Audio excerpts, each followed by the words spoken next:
দেখুন মানে বিজেপি কি বলছে না বলছে আমি জানি না, কিন্তু পশ্চিমবাংলায় তো আমাদের রাজ্যের সরকার কোনো ক্রীড়াবিদকে তৈরি করার পেছনে কোনো ভূমিকা নেয় না।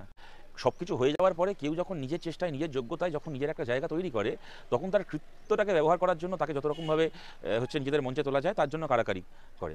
এটা তো আমরা আজকে থেকে নয়, আমরা চিরকাল দেখে আসছি। আজকে বলুন ওই শিলিগুড়ির ঋদ্ধিমান সাহা আমাদের কীভাবে গর্বিত করেছিল। সেই ঋদ্ধিমান সাহাকে একটা সময় বাংলা ছেড়ে চলে যেতে হয়েছিল, ত্রিপুরায় খেলতে চলে যেতে হয়েছিল।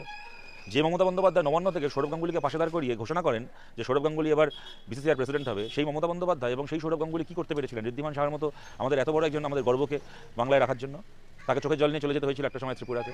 আজকে সায়নী একটা বাচ্চা মেয়ে ইংলিশ চ্যানেল পার করলো, বর্ধমানের মেয়ে। সেই সায়নী আপনারা জানেন ওইটুকু একটা মেয়ে ইংলিশ চ্যানেল পার করার পরে আক্ষেপ করে বললো সে এবং তার বাবা, তার পরিবার বর্ধমানে বামপন্থীদের ঘনিষ্ঠ বলে সেই মেয়েটার ওখানকার লোকাল সুইমিং পুলে এমনকি প্র্যাকটিস করা বন্ধ করে দিয়েছিল তৃণমূলের নেতারা। আজকে পিয়ালি বসাকের মধ্যে একজন এভারেস্ট জয়ী আজকে আমাদের বাংলায় রয়েছেন। তার জন্য আজকে কী করছে আমাদের সরকার? তাকে তার অভিজ্ঞতাকে তার ট্রেনিংকে কাজে লাগিয়ে আজকে বাংলায় আরও কত পিয়ালি বসাক তৈরি হতে পারে। তা কী করছে? কেননা তার রাজনৈতিক পরিচয় তিনি তৃণমূলের সঙ্গে নন বলে, তিনি বামপন্থী বলে। সুতরাং এই যে এই মানে বাংলার মানে বছরকে বছর শয়ে শয়ে কোটি কোটি টাকা দেওয়া হয়েছে ক্লাবগুলোকে, এই সরকারের দেওয়া টাকায় সরকারের পরিকাঠামোকে ব্যবহার করে সাহা বলুন কি সায়নী বলুন কি যেই বলুন না কেন, যারাই বাংলা মুখ উজ্জ্বল করেছে, নিজের যোগ্যতায় যারা পেরেছে, যারা পারেনি কত প্রতিভা হচ্ছে হারিয়ে গেছে।